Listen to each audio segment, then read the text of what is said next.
원장님이신 학부모님이시면서 언어행동발달센터를 운영하고 계시는 이유석 원장님이십니다.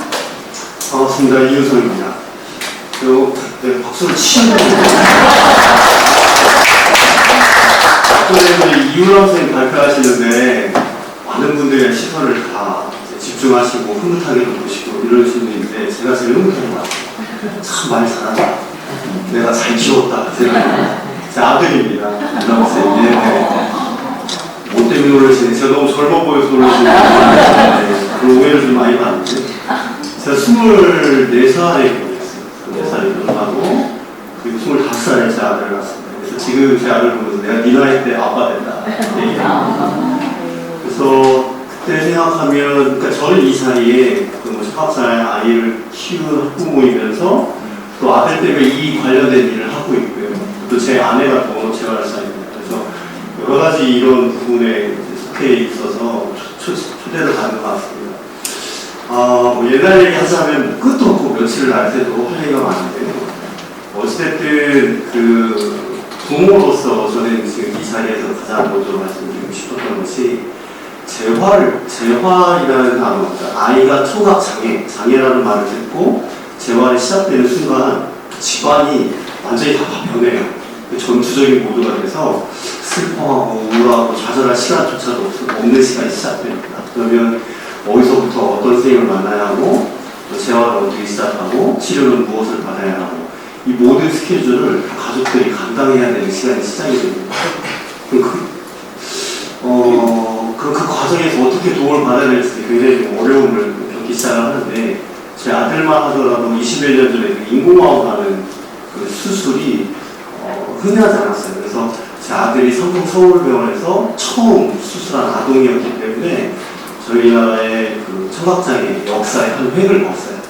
그때 당시만 해도 인공호흡 수술을 받지 않으면 수술을 해야 하는, 그 논문화에 속해야 되는 그런 상황이었기 때문에 인공호흡을 수술을 하는 것은 저에게 굉장히 큰 도전이었습니다. 그래서 그 의사 선생님조차도 외국에서 연수를 끝내고 돌아오셔서 처음 수술을 하는 거였어요. 그러니까 굉장히 사회적으로 이슈가 되었고 논문화에서는 크게 반대하는 그런 이슈가 되었어요. 왜냐하면 인공호흡 수술하고 듣기 시작하면 더 이상 수어를 사용하지 않아요.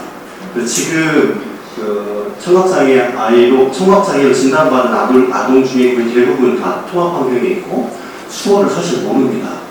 듣고 말하는 일을 하지만 그래도 현장에서 놓치고 있고 실수하는 부분이 굉장히 많아요. 아까 말씀드렸겠지만 저 애가 겪었던 어려움은 말할 수가 없이 많았어요. 제가 처음 입학을 시켰는데 담임 선생님을 처음 만나서 그 면담에서 그 담임 선생님 하신 말씀이 이런 애를 우리 학교에 왜 보내셨어요? 그랬어요. 그래서 제가 이런 애는 어떤 애예요? 이렇게 다시 물어봤거든요. 자기는 듣지 못한 아이를 가르쳐본 경험이 없다 이렇게 얘기를 하셨는데 실제로 많은 선생님들이 장애를 겪은 아이들을 맡아서 그 교육을 하는 환경이 지금은 많이 좀 대중화되고 많아지고 있지만 부족했던 건 사실이었던 것 같아요. 그래서 그분이 그 앞자리에 청각장애니까 좀 자리 배치를 해주세요라고 부탁을 했음에도 불구하고 그 형평성을 이야기하시면서 나중에 학교를 갔더니 휠체어를 타고 다니는 지체장애 아이랑 매 뒷자리에 앉혀놓은 거예요. 그래서 우리 아들이 맨날 빵점 받았어요 하면 빵점을 가져와서 이렇게 연습시키고 다 맞춰서 보는데 너 왜 빵점이잖아. 학교를 가봤더니 맨 뒷자리에 앉아있는 거예요. 그래서 물어보니까 안 들려서 못 써요. 이렇게 얘기하는 거예요.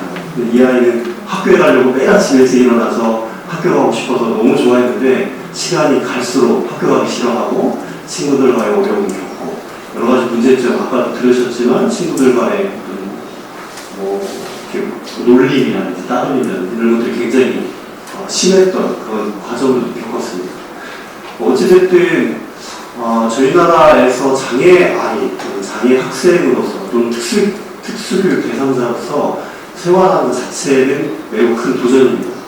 그 아동 수는 점점 줄고 있지만 특수교육 대상자는 점점 늘고 있는 게 현실이기 때문에 이렇게 특수교육 대상자를 위해서 교육적 서비스를 어떻게 제공해야 되는지에 대한 논의는 계속해서 필요할 것 같고 제가 글로 이 내용들을 많이 좀 그 이유에 써서 적어놨는데 뒤에서 시간 없다고 쓰시는 바람에 더 이상 말씀을 드리지 못하겠어요. 그러나 몇 가지만 좀 말씀을 드리자면 일단 특수교육 지원을 해줄 수 있는 전문가가 많을수록 이 교육 대상자들이 극복할 수 있는 도움을 지원받을 수 있는 부분에 있어서 큰 도움은 계속해서 될 수 있어요. 왜냐하면 담임교사, 저는 행동분석가예요. 그래서 발달장애 전공이 있기 때문에 이 직업도 아들 때문에 생긴 직업이에요. 고맙다고 하는데 현장에서 의뢰를 받아서 학교에 자주 갑니다. 자주 가면 담임 선생님은 특수교사들에게 수법전을 주는 역할을 하는데 그분들이 하신 말씀이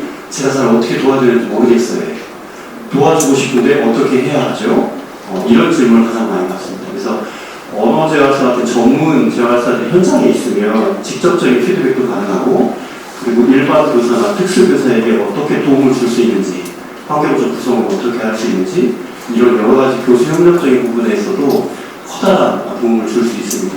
그래서 실제 외국에서도 이런 사례들이 굉장히 많고요. 그리고 선진국으로 갈수록 이러한 서비스들이 또 제공들이 커다란 역할을 하고 있습니다. 그래서 오늘 저는 장애를 가진 학부모고 또 전문가로서 함께 할 수 있어서 무척 감사드리면서 이러한 노력들이 우리 사회를 점점 발전시키고 맑은 미래로 갈 수 있는 큰 디딜을 할 수 있을 거라는